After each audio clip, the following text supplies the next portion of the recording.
Педа по педа се бетонира секое слободно парче атрактивна земја на Охридско-Струшкото крајбрежје. Некогаш ниви кои ги обработувале локалните жители, на каскадните тераси на езерскиот брег на Радожда Струшко сега никнуваат бетонски огради и потпорни ѕидови, од кои се издигаат железа кои најавуваат нови градби на само неколку метри од водата.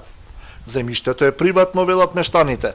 Селаните го продаваат, а го купуваат бизнисмени, актуелни функционери, но и странци, а некои од нив поседуваат и куќи во Радожда. Тие може си беа слободни места, земјишта така слободни. И сега на некој може да му употребало, пак имат, фаќат флюк. И немат гајде. Не се ни плаши, едноставно така речем. Нови градби има? Па имат и вака згора поволен. Имат, ама sve се тие станци не се удрадошли.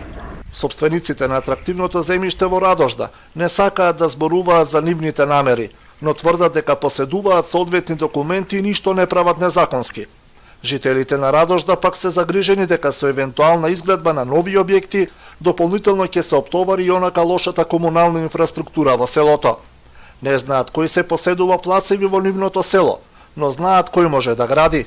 Некој малку кој има пари побогат, што е, а ние не можеме да добиеме, ево и колекторот треба да помини тука, па како ќе би обечано е од сиве влади, никоја не донират да го направи 4 километри е само. Неодамна на Струшкото крајбрежје беше извршен вонреден инспекцијски надзор кој не утврди узурпација на земјиште и незаконско градење. Спротивно на инспекцијскиот наод, граѓаните и екологистите секојдневно на социјалните мрежи објавуваат фотографии и алармираат дека се бетонира езерското крајбрежје. Министерството за транспорт на почетокот на годината одлучно најави дека ќе го преземе стопанисувањето со крајбрежјето на Охридското и другите езера во земјата, но законот се уште не го минал филтерот во парламентот.